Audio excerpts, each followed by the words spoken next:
저희가 이제 두 번째 시간엔 이제 세대주의에 대해서 좀 공부를 해보도록 하겠습니다. 그래서 이번 시간에도 마찬가지로 저희가 먼저 좀 그 하나님의 말씀, 또 이제 성경을 본격적으로 좀 연구하기 전에 이제 하나님의 말씀과 또 그 말씀을 대하는 이제 우리의 태도에 대해서 먼저 좀 생각해 보도록 하겠습니다. 먼저 첫 번째 이제 저희가 성경을 연구하는 목적에 대해서 좀 살펴보면 디모데후서 2장 15절에 나와 있죠. 너는 진리의 말씀을 바르게 나누어 내 자신을 하나님께 인정받은 자로 부끄러울 것이 없는 일꾼으로 나타내도록 연구하라. 그래서 성경을 보면 이제 세대주의에 대한 공부를 해보면 가장 먼저 인용하는 구절이 바로 이 디모데후서 2장 15절입니다. 뭐 책에서도 그렇고 강에서도 그렇고 제일 처음에 먼저 인용하는 구절인데 사실은 이 구절을 인용하면서 이제 초점을 맞추는 부분이 진리의 말씀을 바르게 나누어라는 부분이에요. 물론 이제 이 부분이 중요한 것은 사실입니다. 저희도 나중에 이제 이 부분을 또 초점을 맞춰서 살펴볼 텐데 지금 이 시간 제가 이제 인용한 의도는 하나님께 인정받는 자로 또 부끄러울 것이 없는 일꾼으로 나타내도록 성경을 연구하라는 이 뒷부분입니다. 하나님께서 성경을 연구하라고 명령하셨어요. 참고로 말씀드리면 개역 성경엔 이 연구하라라는 영어로는 스터디죠. 스터디. 성경을 공부하라, 연구하라 같은 말이죠. 근데 이 부분이 없습니다. 아마 뭐 힘쓰라 이런 식으로 되어 있을 거예요. 나타내도록 힘쓰라 이런 식으로 되어 있을 겁니다. 근데 개역 성경에는 성경을 공부하라는 말씀이 없다는 거예요, 아예. 킹제임스 성경에 이제 성경을 연구하라는 말씀이 있죠. 근데 이 성경을 연구하라는 말씀이 단순한 어떤 권면, 추천사항이 아니라 명령이라는 거예요. 성경에서 명령형이잖아요. 연구하라. 명령하고 있잖아요. 그렇죠. 그러니까 이 명령은 너는 간음하지 말라, 뭐 살인하지 말라, 아니면 복음을 선포해라. 이런 것과 동일한 하나님의 명령이라는 겁니다. 그러니까 명령이라는 점에 있어서는 똑같다는 거예요. 그렇죠. 그러니까 간음을 하지 않고 살인도 하지 않는다 할지라도 성경을 연구하지 않으면 하나님의 명령을 어긴 겁니다. 똑같이 어긴 거예요. 율법에 그게 하나님의 말씀의 특징이죠. 모든 걸 다 지켜도 하나를 지키지 않으면 전체를 범한 거나 마찬가지예요. 하나님의 말씀을 범했다는 그 점에 있어선. 그러니까 성경을 연구하는 것은 하나님의 명령일 뿐 아니라 하나님께 인정받는 유일한 방법이라고 말씀드릴 수가 있습니다. 성경은 기도를 열심히 하거나 교회 열심히 나오거나 전도를 많이 하거나 헌금을 많이 하면 하나님께 인정받는다. 이렇게 말씀하지 않습니다. 성경에 그런 말씀이 없어요. 기도 열심히 하고 교회 열심히 나오고 전도 많이 하고 뭐 헌금 많이 하고 다 좋은 거겠죠. 그게 다 잘못된 건 아닙니다. 근데 그게 아무리 좋은 것이라 할지라도 그런 것들을 하면 하나님께서 인정해 주시겠다, 그 사람을. 그런 말씀이 없다는 거예요, 성경엔. 성경은 오직 하나님의 말씀을 연구해야 인정받을 수 있다. 이렇게 말씀하고 있습니다. 그렇죠? 성경을 연구해야 하나님께 인정받을 수 있어요. 이것이 하나님께 인정받을 수 있는 유일한 길이고 첫째 단추를 끼우는 일입니다. 무슨 말이냐면 성경을 연구하면 하나님께 인정받을 수 있는데 성경 연구만 하면 무조건 하나님께 인정받는 것은 아니라는 거예요. 다만 하나님께 인정받는 길이 첫 계단이 성경 연구에서 시작이 된다는 겁니다. 그럼 어떻게 하면 인정받을 수 있을까요? 성경을 연구하고 자기가 그 연구한 그 말씀에 순종하면 하나님께 인정받을 수 있겠죠. 연구만 하고 순종하지 않는다면 또 하나님께 인정받을 수가 없겠죠. 어쨌든지 간에 먼저 연구해야 된다는 거예요, 바르게. 하나님께서 나를 향해서 무엇이라고 말씀하시는지, 다른 사람들을 향해서 무엇이라고 말씀하시는지 알아야 내가 바르게 행하고 또 다른 사람이 바르게 행할 수 있도록 도와줄 수 있잖아요. 그래서 나를 향한 하나님의 뜻이 무엇인지 알아야 내가 또 그 말씀에 순종할 수가 있겠죠. 그래야 하나님께 인정받을 수가 있겠죠. 성경을 연구한다고 해서 무조건적으로 하나님의 인정을 받는 건 아니지만 성경을 연구하지 않고는 절대 하나님의 인정을 받을 수가 없습니다. 왜냐하면 성경을 연구해야 자신을 향한 하나님의 뜻을 바르게 알 수 있기 때문에.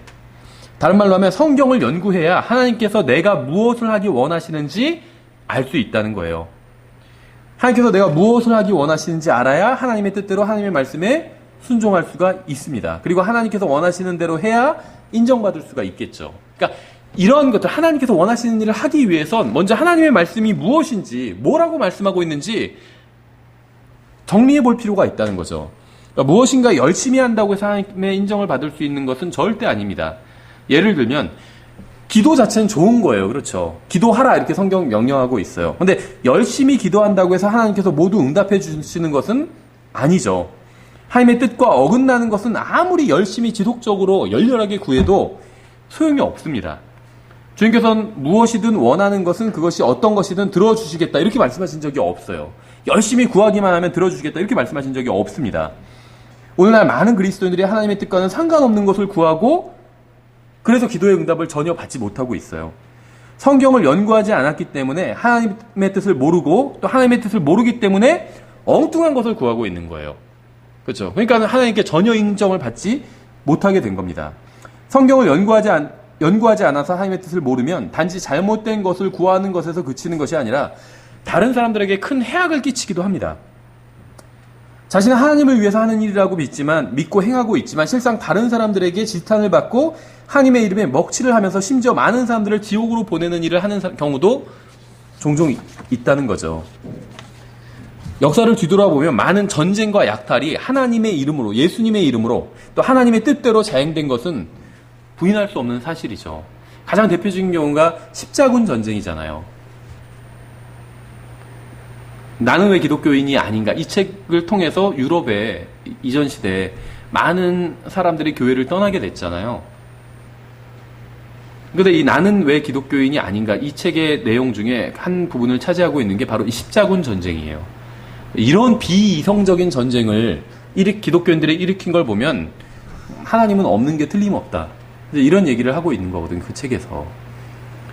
근데 우리가 이제 다음 학기에 교회사에 대해서 공부를 할 텐데 십자군 전쟁은 정말 불의한 전쟁이었습니다. 아주 사악한 전쟁이었고 근데 겉으로는 하나님의 이름으로 예수님의 이름으로 예루살렘 성지를 회복하기 위해서 한다고 한 전쟁이지만 그 전쟁 과정에서 수많은 약탈, 강간, 방화 온갖 범죄가 다 일어났어요. 사람들을 모집했던 것도 정말 어린 아이들까지 다 모집해서 전쟁터로 내보낸 그런 사악한 전쟁이었어요.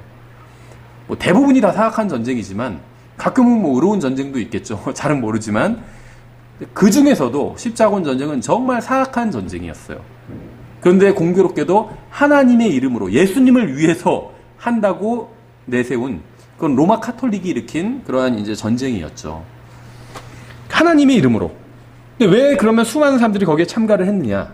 성경을 모르기 때문이에요. 근데 그 사람들은 자기들의 목숨을 바쳐서까지 열심히 했잖아요. 그런데도 하나님께 인정받지는 못한다는 거죠. 왜냐하면 하나님의 뜻과는 정반대로 하나님의 뜻은 사람들이 구원받고 진리를 아는 데 이르는 거잖아요.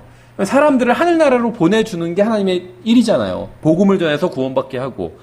근데 십자군 전쟁을 통해서는 많은 사람들이 지옥으로 갔거든요.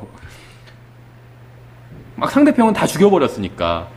다른 종교를 믿고 있다는 이제 당연히 회교도 무슬림들이었죠. 무슬림들을 학살하는 전쟁이었거든요. 물론 뭐 무슬림도 가만히 있진 않았겠죠. 서로가 서로를 학살하는 전쟁이었어요. 절대 의로운 전쟁이 아니었다는 거죠. 불의한 전쟁이었고 정말 예수님의 이름에 모독을 하는 이제 그러한 사악한 전쟁이었습니다. 요한복음 16장 2절에도 나오잖아요. 그들이 너희를 회당들에서 쫓아낼 거죠. 여기서 말하는 너희는 예수님 제자잖아요. 예수님을 믿고 따르는 사람들이에요. 그들이 너희를 회당에서 내쫓을 것이요 참으로 때가 이르면 너희를 죽이는 자마다 자기가 하나님을 섬긴다고 생각하리라.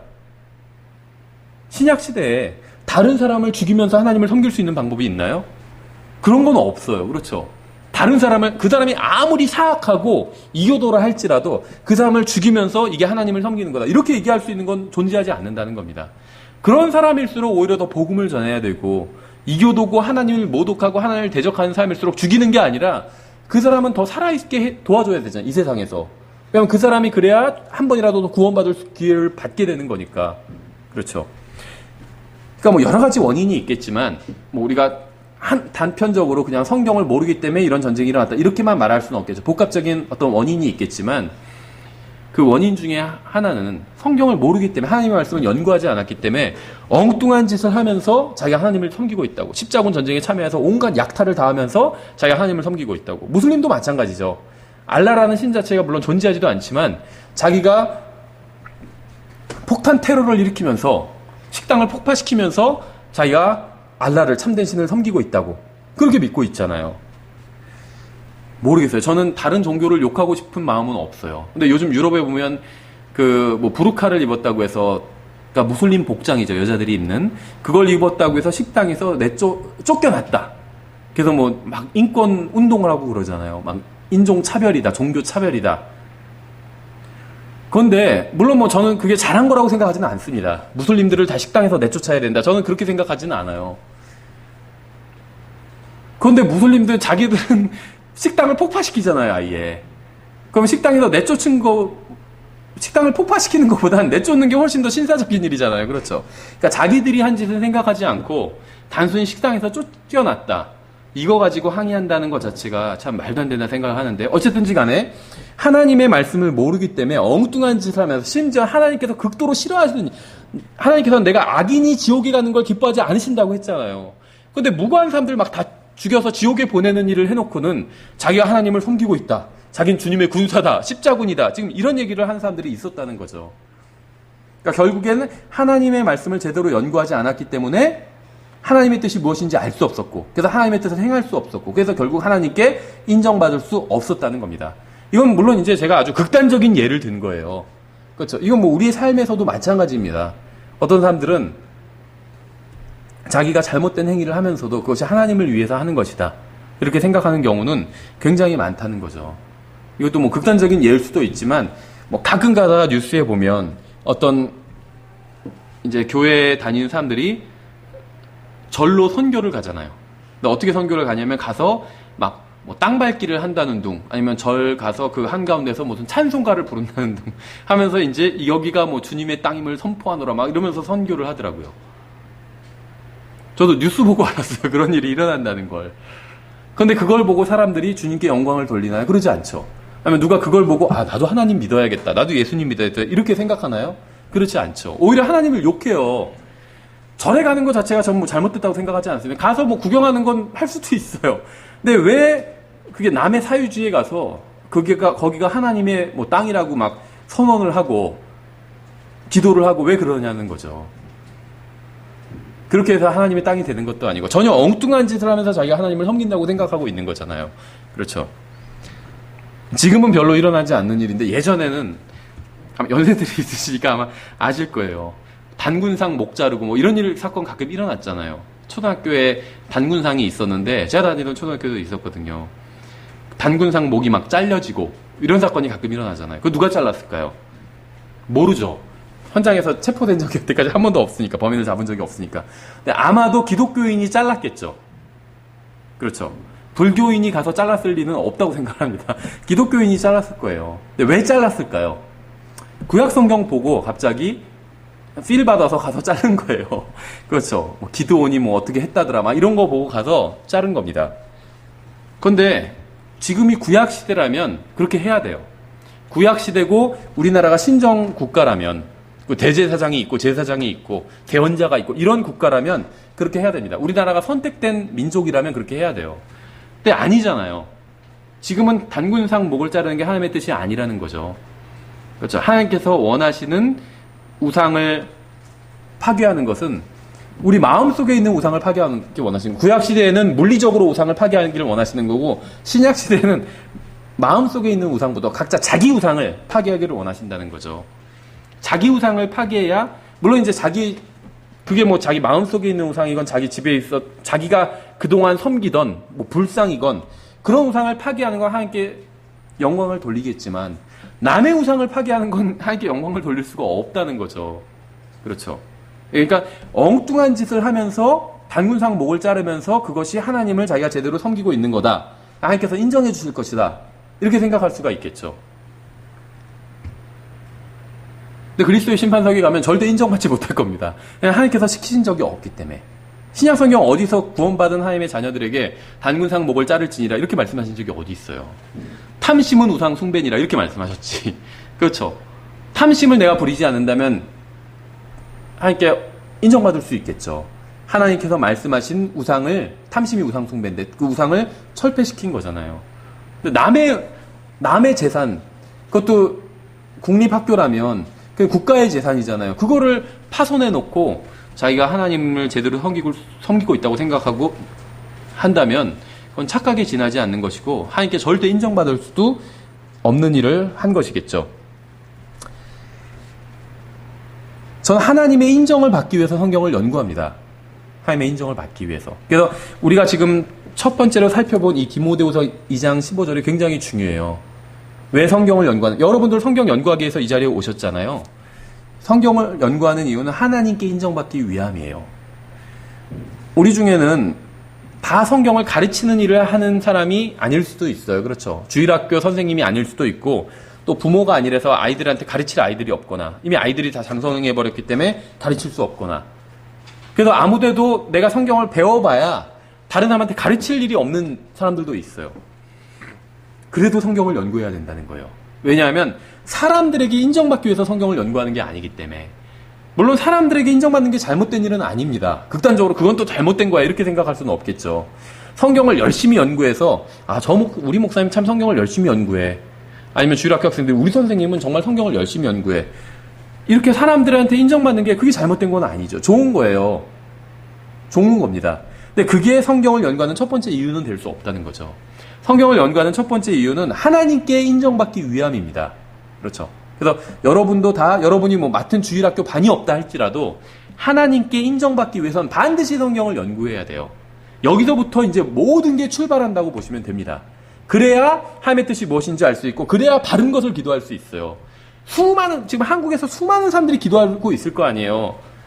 기독교인들 많이 있으니까. 그 중에서 하나님께 바른 것을 구하는 사람이 몇이나 되겠어요. 그렇죠. 우리가 성경을 연구해보면 알잖아요. 뭘 먼저 구해야 되는지. 먼저 그분의 왕국과 의를 구하라고 하셨잖아요. 먼저 기도할 때마다 그분의 왕국과 의를 구하는 사람이 얼마나 있겠어요. 다른 걸 구하는 게 잘못됐다는 게 아니에요. 순서가 있다는 거예요. 순서가. 그렇죠. 저도 집안에서 계속 순서를 가르치려고 이렇게 나름대로 자매도 노력을 하거든요. 그래서 항상 아버지가 먼저 드셔야지. 그리고 이제 규리한테 먹으라고. 그렇게. 간식을 나눠 먹어도 먼저 아버지 갖다 드리라고 하거든요. 그럼 갖고 와요. 그 다음에 이제 엄마 거 떼고 그 다음에 자기 걸 주거든요. 그럼 그 순서는 기다려요. 자기가 먼저 먹으려고는 안 해요. 그 순서는 기다려요.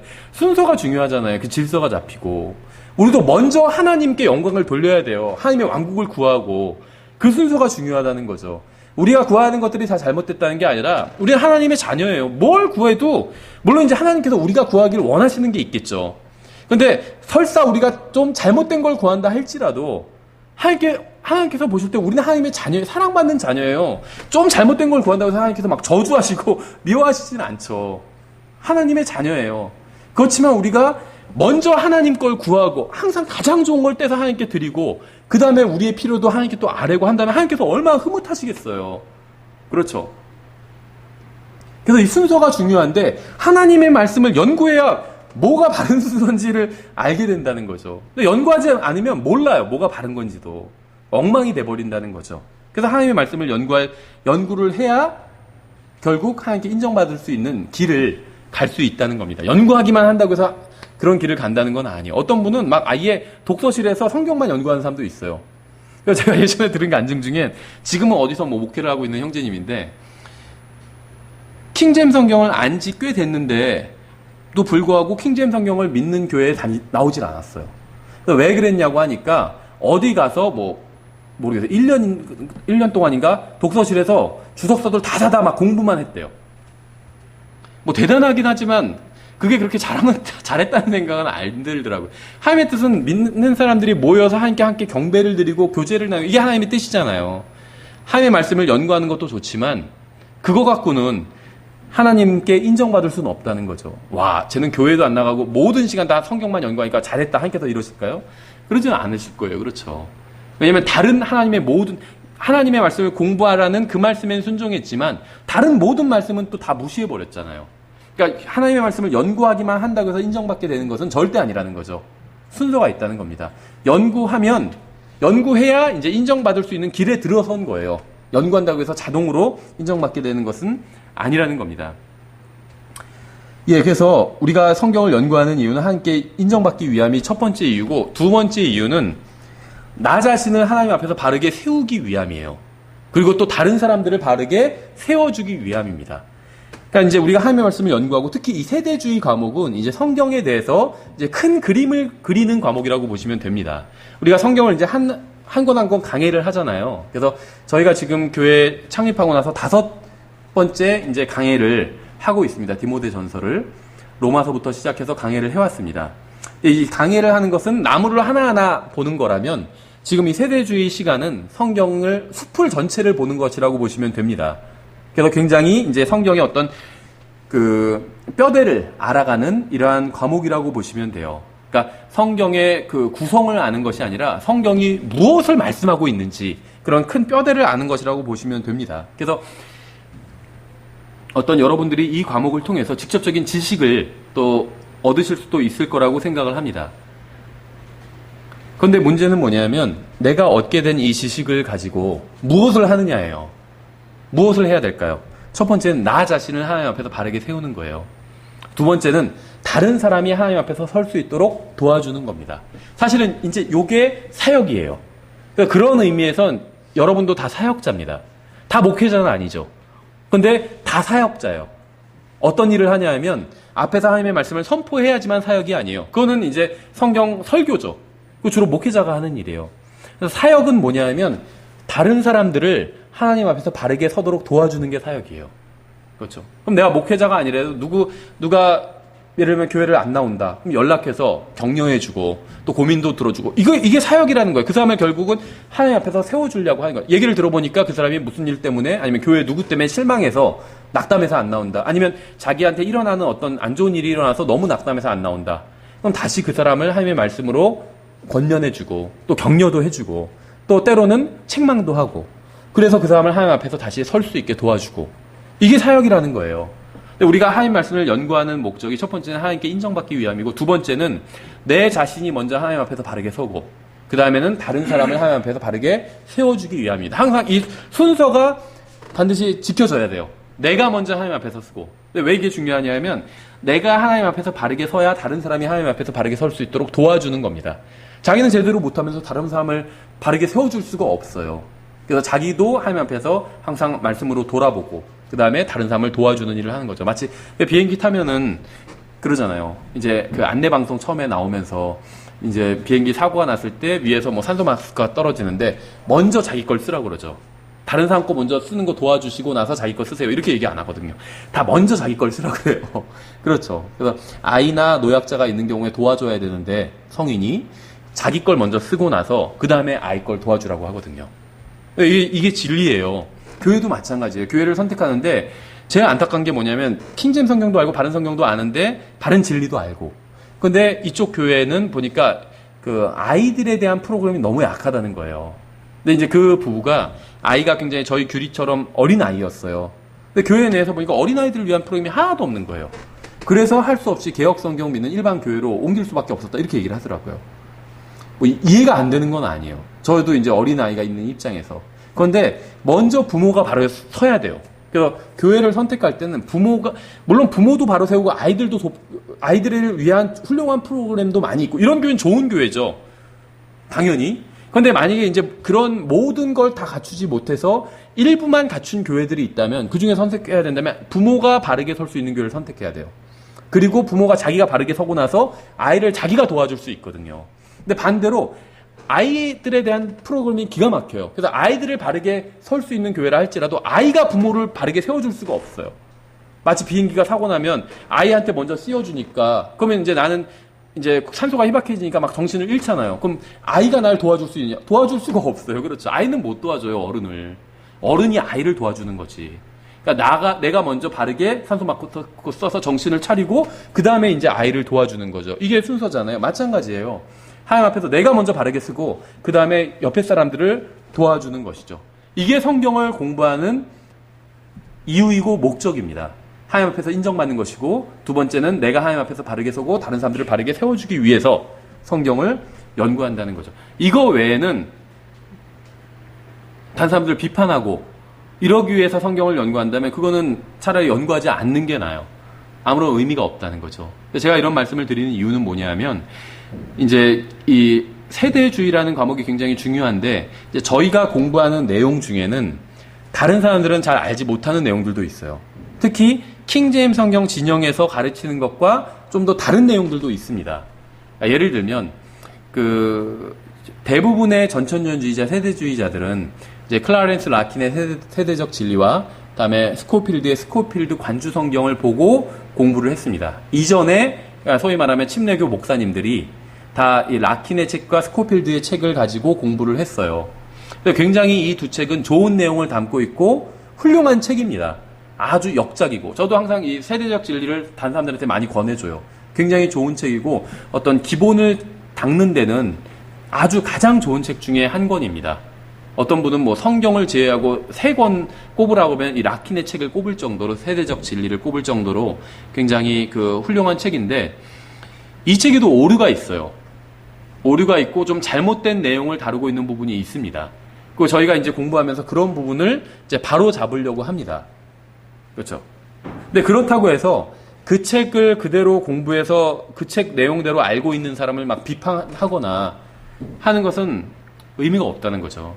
우리가 성경을 공부하는 이유는 다른 사람을 비판하기 위함이 아니에요. 아무도 제대로 세울 수가 없어요. 비판을 통해서는 아무도 세울 수가 없습니다. 이를 갈게만 만들지, 그래 네가 얼마나 잘났나 보자 이렇게 생각하게나 만들지, 그 사람을 바르게 세울 수가 없다는 거예요. 함부로 비판하거나 이럴 이유가 없습니다. 아무한테도 유익을 주지 못하기 때문에. 그렇죠? 그래서 우리가 이 성경을 이제 연구하게 되면 이제 지식을 쌓게 되는데, 그 지식을 가지고 다른 사람들을 정죄하거나 비판하거나, 저런 것도 몰라, 저렇게 저 사람들은 수준도 낮아, 이렇게 하기 위해서 성경을 연구하는 게 아니라는 거예요. 비교하기 위해서. 그런 비교가 어디 나오죠? 성경에 보면 바리새인이 하고 있잖아요. 나는 저 세리보다도 나으며, 하나님 앞에서 이러잖아요. 근데 결코 그래서는 하나님 앞에서 좋은 소리 못 듣는다는 거예요. 그 사람이 아니라 이 사람이, 세리가 더 의롭다고 하나님 앞에서 의롭다고 선언을 받았잖아요. 자기가 하나님 앞에서 죄인이라고 하니까 의롭다고 선언 받았잖아요. 자기가 더 잘났다고 하면 선언 못 받거든요. 옛날에 제가 다니던 교회에서 킹제임스 성경 믿는 교회였는데 항상 그렇게 비교했어요. 다른 교회들은 다 초등학생이고, 초등학생도 안 되고 유치원 수준이고, 우리는 대학원생 수준이다, 막 이렇게 강조했었어요. 다른 사람들 막 희화시키고 비판하고 정죄하고. 근데 그것을 통해서 선한 열매는 하나도 열리지 않았다는 거죠. 다 어떤 비판의 영만 충만하게 돼서 그 밑에서 배웠던 사람들이 다 어떤 정죄하고, 다른 사람들을 함부로 판단하고, 이런 자기가 높아져가지고 자기가 마치 심판자가 된 양 함부로 다른 사람들 정죄하고, 이런 영으로만 충만하게 되었다는 거죠. 결코 그것은 하나님께서 원하시는 게 아닙니다. 여기서 하나님께서는 우리가 먼저 우리 자신이 하나님 앞에서 바르게 서고 또 다른 사람들을 돕는 일을 하기를 원하세요. 아까 인용했지만 제가 다시 한번 인용하면 디모데후서 3장 16, 17절에 모든 성경 기록은 하나님의 영감으로 주신 것으로 교리와 책망과 바로잡음과 의로 교육하기에 유익하니 이것은 하나님의 사람이 완전하게 되어 모든 선한 일에 철저히 갖춰지게 하려 함이라. 그러니까 성경의 목적이 뭐냐면 사람들이 완전하게 되는 거래요. 하나님 앞에서 바르게 서게 되는 거거든요. 근데 먼저 그 순서가 항상 성경에 보면 나 자신이고 그 다음에 다른 사람들이에요. 먼저 네 눈에 있는 들보를 빼내고 그 다음에 다른 사람 눈에 있는 티를 빼내라고 말씀하잖아요. 그게 순서예요. 다른 사람 눈에 있는 티부터 빼려고 하면 이제 교회가 막 싸우고 갈라지고 난리가 나는 거예요. 근데 다 그 순서를 지키면 절대 교회가 분열이 없어요. 자기 눈에 있는 들보부터 빼내려고 하면 절대 교회가 분열이 없어요. 다 다른 사람 눈에 있는 티부터 빼내려고 하니까 비판하게 되고 싸움이 일어나게 되는 것이고. 그래서 성경을 주신 목적은 사람을 하나님 앞에서 완전하게 하고 바르게 세우기 위함입니다. 근데 그 순서는 항상 나부터 하고 그 다음에 다른 사람, 나의 눈에 있는 들보부터 빼고 하나님의 말씀을 통해서 빼고 그 다음에 다른 사람의 있는 눈에 있는 티를 빼는 게 바른 순서라는 거죠. 그래서 성경에서 우리가 하나님의 말씀을 연구해야 되는 이유가 굉장히 많이 있습니다. 근데 두 번째, 하나님의 성경을 연구하는 태도에 대해서 좀 저희가 살펴보려고 합니다. 성경을 연구하는 태도. 먼저 고린도전서 2장 14절에 이렇게 되어 있죠. 그러나 본성에 속한 사람은 하나님의 영의 것들을 받아들이지 아니하나니 그것들이 그에게는 어리석은 것이니라. 또 그가 그것들을 알 수도 없나니 그것들은 영적으로 분별되느니라. 근데 여기서 말하는 그것들은 이제 하나님의 말씀을 의미합니다. 문맥을 보시면 하나님의 말씀을 의미해요. 그래서 본성에 속한 사람이란 건 우리나라 말로는 좀 의미가 이렇게 확 드러나지는 않는데 영어로는 더 내추럴 맨이에요. 자연적인 사람. 그래서 예전에 성경에선 자연인이라고 번역이 되었었죠. 근데 이 자연적이라는 것은 내가 출생할 그대로 그 상태다라는 것을 의미하고 있는 거죠. 자연 그대로 그 상태다. 그 의미를 하고 있는 거죠. 근데 성경에 의하면 사람은 태어날 때부터 문제가 있는 상태로 태어났죠. 태어날 때부터 죄인으로 태어났기 때문에. 그래서 자연 그대로의 상태다라는 말은 죄인인 그 상태다. 이런 말입니다. 그래서 당연히 이제 부정적인 의미를 가지고 있습니다. 그렇죠. 그래서 옛 본성, 아담의 본성을 가진 그대로인 사람은 하나님의 영의 것들, 다시 말하면 하나님의 말씀을 이해할 수 없다는 거예요. 이 고린도전서 2장을 문맥을 앞뒤로 보시면 이 하나님의 영의 것들은 분명히 성경입니다. 그분의 말씀이에요. 예, 그래서 특히 요한복음 3장에서도 이렇게 말씀하고 있죠. 예수님께서 그에게 응답하여 이르시되 진실로 진실로 내가 내게 이르노니 사람이 다시 태어나지 아니하면 하나님의 왕국을 볼 수 없느니라. 이렇게 말씀하고 있죠. 그래서 다시 태어나는 것은 영으로 다시 태어난다는 것인데 이것은 성령님께서 예수님을 믿는 자의 안에 들어오셔서 영으로 다시 낳아주심을 믿는 자의 안에 있는 영이 하나님께로부터 다시 태어나는 것을 의미하는 것이죠. 그래서 이러한 거듭남은 인간의 힘으로는 불가능한 겁니다. 성경은 사람이 예수님을 받아들이면 예수님의 영인 성령님께서 그 사람 안에 들어오셔서 그 사람의 영을 다시 태어나게 해주신다고 말씀하고 있어요. 그래서 너희가 반드시 다시 태어나야 하리라 이렇게 말씀하셨지만 사람이 스스로 다시 태어날 수는 없습니다. 다만 사람은 예수님을 믿을 수 있어요. 그렇죠. 그럼 믿으면 이제 그때 성령님께서 들어오셔서 다시 태어나게 해주신다는 거죠. 그래서 성경을 연구하는 사람, 그러니까 우리가 세대주의를 이제 공부한다는 건 성경을 연구하는 건데 성경을 연구하는 사람은 반드시 거듭난 사람이어야 합니다. 그렇지 않으면 성경이 무엇이라고 말씀하시는지 이해를 할 수가 없기 때문이에요. 하나님의 영의 것들, 이런 것들이 이해가 되지 않습니다. 하나님의 왕국에 관한 것들. 이 세대주의는 하나님의 왕국에 대해서도 다루고 있거든요. 이 하나님의 왕국에 대한 것들이 이해가 될 수가, 볼 수도 없는데 어떻게 이해를 할 수가 있겠어요. 그렇죠. 이해를 할 수가 없다는 겁니다. 아예. 그래서 반드시 성경을 연구하는 사람은 거듭난 사람이어야 합니다. 영적인 책인 성경을 이해하려면 성령으로 거듭나서 성령님의 인도를 받아야만 합니다. 성경을 바르게 연구하기 위해서 먼저 거듭나야 되고 그 다음에 하나님의 말씀에 대한 바른 태도를 가지고 있어야 돼요. 아무리 거듭난 사람이라 할지라도 하나님의 말씀에 대한 바른 태도를 가지고 있지 않으면 성경을 제대로 이해할 수 없습니다. 성경에 대한 바른 태도란 무엇이냐면 성경을 하나님의 말씀으로 믿는 거예요. 이게 이제 성경에 대한 바른 태도예요. 그러니까 성경은 하나님의 말씀 자체입니다. 그래서 이 성경을 대할 때 인간이 쓴 책이라고 대하는 것이 아니라 하나님의 말씀으로 대하는 것이에요. 베드로 전서를 베드로가 쓴 책이라고 글이라고 보는 것이 아니라 하나님의 말씀으로 대하는 겁니다. 베드로 전선 기록은 베드로가 했어요, 분명히. 하지만 저자는 하나님이라고 믿는 거죠. 그래서 가끔 가다 보면 성경에 대해서 막 성경 개론책들을 보면 뭐 베드로 전서의 저자는 베드로일 것이다. 아니면 뭐 히브리서의 저자는 아마 바울일 확률이 높다. 뭐 이런 식으로 나오는데 히브리서나 베드로전서의 저자는 바울이나 베드로가 아닙니다. 하나님이에요. 성령님이에요. 더 구체적으로 얘기한다면. 그래서 이렇게 믿는 게 성경을 하나님의 말씀으로 믿는 바른 태도라는 거죠. 그렇죠. 그래서 히브리서의 저자가 누군지 따질 의미가 없다는 거예요. 왜냐하면 히브리서의 저자는 성령님이기 때문에. 그럼 기록자는 다를 수 있죠. 그럼 기록자는 중요하지가 않아요. 엄밀하게 보면. 그래서 막 그 히브리서의 오서십 해가지고 막 저자가 누군지 이거 가지고 막 주석서를 보면 막 논쟁을 하고 있거든요. 바울이다 아니다. 바울이 아니라 다른 누군가다 막 싸우고 있는데 그래서 히브리서의 저자는 뭐 분명하지가 않다. 막 이런 식으로 써놓고 왜 분명하지가 않아요? 성령님인데 기록자가 분명하지 않은 거죠. 히브리서의 기록자가 분명하지 않은 거예요. 또 이렇게 얘기한다고 해서 이상하다. 킹제임 성경에선 히브리서의 위에 사도 바울의 뭐 편지 이렇게 써 있는데 그거는 편집자가 넣은 거예요. 편집자가 넣은 거예요. 나중에 성경 편집자들이. 그거는 엄밀하게 말하면 성경 본문에 속하는 말은 아닙니다. 그래서 성경 제목과 그 다음에 맨 끝에 보면 어떤 조그만 글씨로 적혀 있는 것일 수 있어요. 서신서에 보면 끝에. 그것들은 성경이 아니에요. 그것은. 그냥 편집자가 넣은 것이라고 보시면 됩니다. 우리가 나중에 계시록 공부할 때 보겠지만 예를 들면 계시록의 제목이 뭐예요? 한글 제목이 요한계시록이에요. 그렇죠. 근데 성경 뭐라고 말씀하고 있는지 아세요? 계시록 1장 1절에서 예수 그리스도의 계시라고 말씀하고 있어요. 왜 요한계시록이에요? 제목이 잘못된 거예요. 솔직히 그거는. 예수 그리스도의 계시지. 왜 요한계시록? 요한의 계시가 아니에요. 그건. 예수님의 계시예요. 그건. 예수님의 계시록 이렇게 해야 되는데 요한계시록 이렇게 해놨다는 거죠.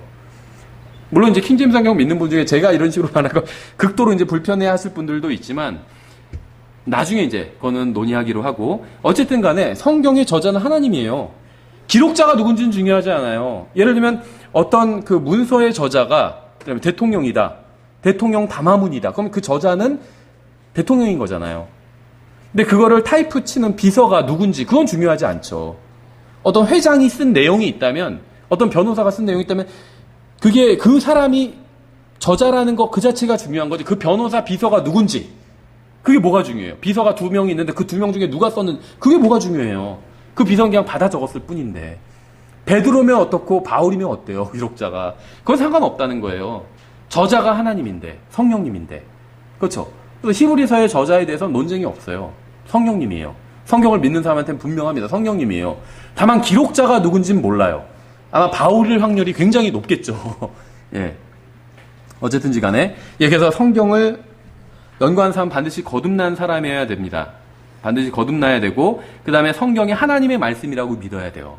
기록자가 누구든지 간에 이 성경의 저자는 하나님이다. 이렇게 믿어야 된다는 거죠. 욥기의 저자가 누군지, 기록자가 누군지 잘 모르죠. 욥이라고 한 사람도 있고 엘리후라고 한 사람도 있어요. 전통적으로는 다 욥이라고 합니다. 근데 이제 킹제임스 성경 믿는 진영에서는 보통 엘리후라고 얘기해요. 욥기의 기록자가.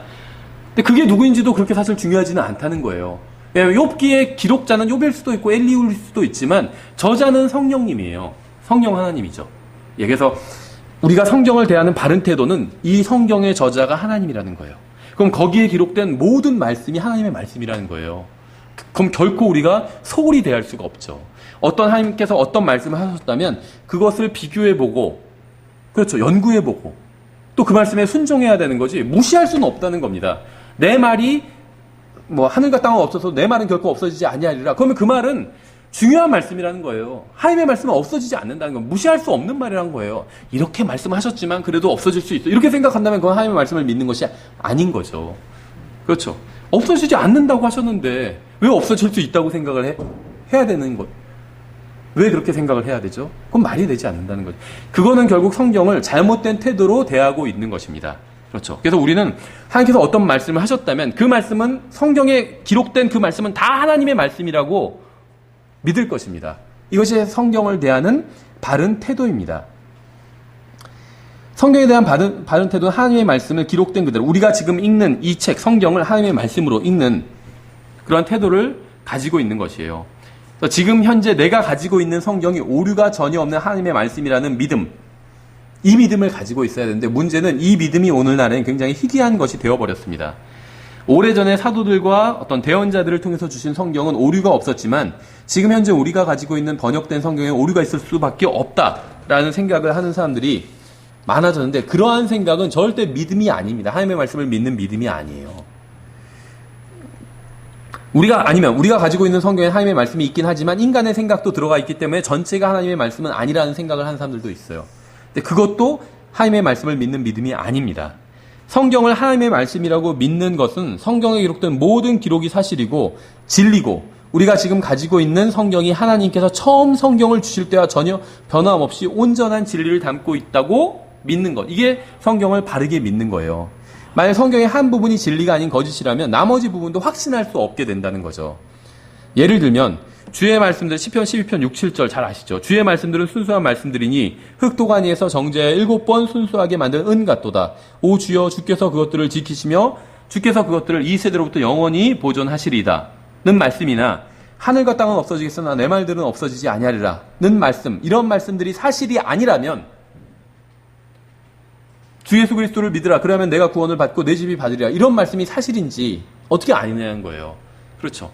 근데 우리는 이 말씀들이 다 사실이라고 믿어요. 시편 12편이나 마태복음 24장 35절이나 사도행전 16장 31절이나, 그러니까 하나님의 말씀에 대한 성경 보존에 대한 말씀이나 우리의 구원에 대한 말씀이나 다 진리라고 믿습니다. 근데 잘못된 성경을 믿는 사람들은 시편 12편이나 마태복음 24장 35절은 믿지 않아요. 그냥 우리의 구원에 대한 사도행전 16장 31절만 믿어요. 근데 그렇게 믿는 건 하나님의 말씀을 믿는 믿음이 아니라는 거예요. 하나님의 말씀을 믿는 건 전체를 다 믿는 게 하나님의 말씀을 믿는 바른 믿음입니다. 이것과 같아요. 우리가 누군가를 믿는다고 그러면 그 사람이 하는 말을 다 믿어야 믿는 거잖아요. 근데 너를 믿지만 지금 네가 하는 말은 못 믿겠어. 그건 뭘까요? 그 사람은 안 믿는 거예요. 너를 믿지만 네가 하는 말은 의심이 되는데 이건 그 사람 믿지 않는 겁니다. 너를 믿어. 그러면 지금 하는 말도 믿어야 돼요. 그렇죠? 성경을 하나님의 말씀이라고 믿는 것, 성경에는 오류가 없다고 믿는 것, 이거를 평범한 믿음이라고 부릅니다. common faith, 공통된 믿음. 이건 정상적인 믿음을 가지고 있는 그리스도인이라면 누구나 가지고 있는 믿음이에요. 그런데 이제 영적으로 제대로 성장하지 못하고 이제 잘못된 것들을 듣게 되면서 이 평범한 믿음이 파괴되는 것입니다. 그렇죠? 오래전에 성경은 하나님의 말씀이라는 믿는 믿음이 정상적인 믿음이었어요. 성경 하나님의 말씀이고 어떤 말씀도 거짓이 없다. 이렇게 믿는 게 정상적인 믿음이었습니다. 다 그렇게 믿었어요. 오래전에는. 근데 갑자기 100년 전부터는 잘못된 철학이 신학에 들어오면서 특히 이제 고등비평이라는 이런 것들이 신학에 들어오면서 이런 믿음이 사라져버리게 되었습니다. 신학이 진화론의 영향을 받기 시작하면서 등장한 것이 바로 이 고등비평이에요. 그러니까 고등비평은 진화론적 관점으로 성경을 바라보는 이 세상 학문 체계라고 볼 수가 있습니다. 이러한 고등비평이 등장하기 전에는 평범한 그리스도인들은 누구나 성경을 하나님의 말씀이라고 믿었습니다. 이제 여기에 이의를 제기한 것이 바로 고등비평이에요. 왜 성경을 하나님의 말씀으로 믿어야 되냐? 한번 우리가 따져보자. 이렇게 이의를 제기한 게 고등비평이에요.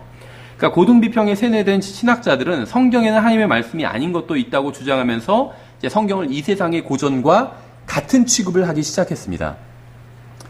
고등비평 다른 쪽에서 이제 이 고등비평을 지원한 것이 바로 이 원문비평이에요. 원문비평. 그러니까 원문비평은 지금의 성경이 완벽하지 않다는 것을 전제로 합니다. 최초의 원본은 오래전에 사라져버렸는데 사본의 발견과 과학적 방법으로 보다 나은, 여기서 말하는 과학적 방법은 진화론이에요. 그러니까 이러한 것을 통해서 보다 나은 원문을 만들 수 있다고 생각하는 게 원문비평이에요. 그러니까 원문비평이 얼마나 신성 모독적이고 진화론적인지 알 수 있죠. 최초의 원본이 없어졌기 때문에 그 다음부터 사람들이 성경 사본들을 찾아서 다시 성경을 구성하는데 사본이 계속 발견될수록 더 성경을 제대로 구성할 수가 있잖아요. 그러니까 성경이 더 점점 좋아지고 있다. 이렇게 가르치는 게 이런 전제를 가지고 있는 게 바로 원문비평이라는 거예요. 그렇죠? 어떻게 이제 그런 전제가 이 원문비평 내에서 메커니즘이 작동하는지는 저희가 원문비평 시간에 자세히 살펴보기로 하고 어쨌든지 간에 이제 그 성경 본문 자체에 대해서 그러니까 성경 자체에 대해서 공격이 이 원문비평과 고등비평 양쪽을 통해서 다 이루어지게 되는데 이제 그 원문비평에 대해서 원문비평 시간에 살펴보기로 하고 여기서 이제 고등비평에 대해서 본다면 이런 어떤 진화론적 관점이 이제 성경 사본 자체, 본문 자체도 진화론적 관점으로 본문 자체를 보고 그 본문 자체를 이제 파헤치기 시작한 거죠. 성경에 하나님께서 친히 성경을 보존하시겠다는 약속이 분명히 기록되어 있습니다. 시편 12편이나 아니면 이사야서 40장 아니면 마태복음 24장 아까 우리가 본 것처럼 따라서 사람들이 고전을 복원하듯이 성경을 복원해 나갈 필요가 전혀 없어요. 하나님의 말씀을 믿음으로 찾는다면 주님께서 보존하신 성경을 찾는 일은 그렇게 어렵지 않기 때문에 그러니까 성경에는 오류가 있다고 믿는 사람들부터 분리하기 위해서 스스로 자신을 성경을 믿는 사람이라고 부르기 시작했습니다. 어떤 사람들이. 이 말은 성경을 하나님의 말씀으로 믿는 사람을 의미하고 특히 오늘날에서는 킹제임스 성경을 하나님의 완벽한 말씀으로 믿는 사람을 의미하게 되었어요. 이게 이제 성경을 믿는 사람, 바이블 빌리버를 뜻하게 되었다는 거죠. 이 세상에서 오류가 없다고 입증된 성경은 킹제임스 성경이 유일합니다. 물론 이 말에 동의하지 않는 사람도 있을 겁니다. 그런데 자신이 믿는 성경이 오류가 전혀 없다고 믿는 사람들이 보는 성경은 킹제임스 성경이 유일해요. 이 말에는 다 동의할 수가 있어요. 그렇죠? 무슨 말이냐면 킹제임스 성경을 믿는 사람 중엔 그러니까 킹제임스 성경을 보는 사람 중엔 내가 지금 보고 있는 이 킹제임스 성경이 오류가 없다 이렇게 믿는 사람들이 있습니다. 우리 같은 사람들이죠. 그런데 개역 성경을 믿는 사람 중엔 이 내가 지금 보고 있는 개역 성경에 오류가 전혀 없다 이렇게 믿는 사람은 거의 없다는 거예요. 잘못된 점이 좀 있지만 그래도 볼만하다 이렇게 생각한다는 거죠. 이렇게 매일 자신이 읽고 암기하고 연구하는 성경을 믿는 사람들을 성경대로 믿는 사람들 바이블 빌리버라고 이렇게 부를 수가 있겠죠. 다만 여기서 오해하지 말아야 될 것은 성경이 옳은 것이지 성경을 믿는 사람이 옳은 것은 아니라는 겁니다. 즉 바른 성경을 믿는 사람이라 할지라도 그 사람이 믿는 성경이 옳은 것이지 그 사람 자체가 항상 옳은 것은 아니라는 거예요. 우리나라에선 잘못된 가르침의 영향으로 킹제임 성경이나 거기서 번역한 성경만을 쓴다는 자체로 자신이 다른 모든 그리스도인보다 뛰어나다고 생각하는 사람들이 있습니다. 우리가 잊지 말아야 될 사실은 킹제임 성경을 가지고 있고 또 그것을 믿는다는 것은 시작에 불과해요. 이거 자체로 하나님께 무슨 칭찬을 받는 것은 아니라는 겁니다. 집에 킹제임 성경이 있다고 해서 킹제임 성경 믿는 교회에 다닌다고 해서 하나님께 칭찬을 받는 것은 아니라는 거예요. 시작에 불과해요. 시작에. 바른 킹제임 성경을 내가 믿고 있고 손에 들고 있고 킹제임 성경을 믿는 교회에 다니고 있다면 바른 출발선상에 선 거예요. 그렇죠.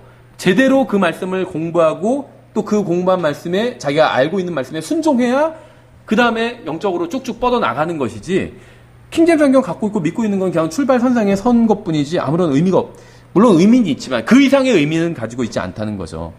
킹제임 성경을 가지고 있고 믿고 있으면 그것으로 자동으로 하나님의 인정을 받고 칭찬을 듣게 되는 것은 절대 아니라는 겁니다. 킹제임 성경을 가지고 있고 그것이 바른 성경이라는 사실을 알고 있다면 믿음의 경주에서는 이제 바른 출발선에 선 것뿐이라는 거죠. 그것을 열심히 읽고 암기하고 연구하고 순종해야 하나님의 인정을 받고 또 칭찬을 들을 수 있다는 겁니다. 그래서 성경을 믿는 사람, 그러니까 바이블 빌리버즈와 그러지 않은 사람들을 나누는 것은 성경을 대하는 태도에 있어요. 태도. 그리고 이 태도는 성경을 연구하는 데 있어서 정말 중요합니다. 그것은 성경을 통해서 다른 사람을 비평하고 정죄하고 비난하라는 것이 아니라 자신이 고침을 받고 바로 서서 또 하나님께 영광을 돌리려는 것이기 때문에 성경을 대하는 바른 태도는 뭐냐면 사무엘상 3장 9절에 나오는 것처럼 주여 말씀하시옵소서 주의 종이 듣나이다. 이것이에요. 이게 성경을 연구하는 가장 바른 태도예요. 그래서 어떤 목사님은 성경을 이제 읽기 전에, 연구하기 전에 항상 먼저 욥기 34장 32절을 읽고 그 다음에 시작한다고 하더라고요. 어떤 말씀이냐면 욥기 34장 32절에 내가 보지 못하는 것을 주께서 내게 가르치소서. 성경 읽기 전에, 연구하기 전에 가장 좋은 기도죠. 근데 여기서 끝나지 않아요.